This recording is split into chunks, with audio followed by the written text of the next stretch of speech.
o'sha avgustun 16-17'lerinde başlagan.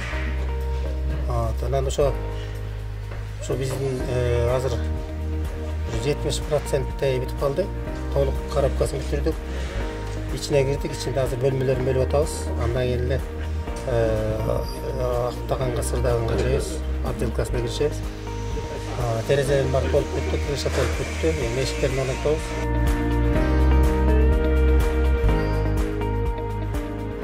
Ушул суук түшкүчөктү сыртын бүтүп алактап атканбыз. Ушул кийинки жумаларда сыртын түздөп, асфальт төшөп, анан сыртын эмесин чачабыз.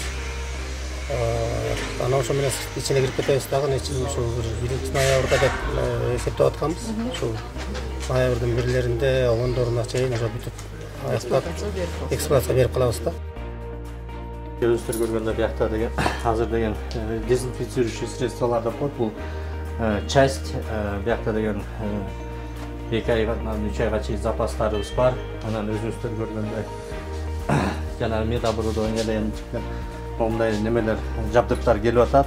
Кислородный концентраторлар, момундай кушеткалар келип атат. Анан өзүңүздөр көргөндөй монун баары средства индивидуальной защиты, формалар, перчатки, маски, мунун баары 3 айлык бери жагы запасыбыз. Монун баарын өзүңүздөр көргөндөй, бияк биринчи склад, анан дагы улантып кете берсек, жерге дары-дармектер боюнча даярдыгыбыз мынакей өзүңүздөр көргөндөй биякта бүт немелерибиз бар.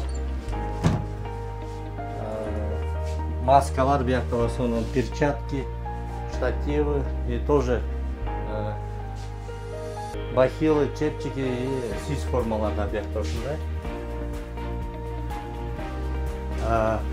Медицинский жана немелердин баары, жанагы запастар, гепарин, Флексан деген баары, эноксапарин деген дарылардын баары 1 ай, 1,5 айлык запасыбыз бар.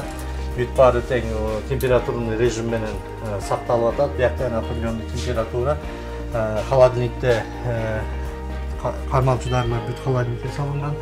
И определенный шкафтарда өз иреттери менен антибиотики, антикоагулянты дез неменин баары бүт баары ордорду менен жыйылып турат. Бер жагы ошо 1,5 айлык запасыбыз бар.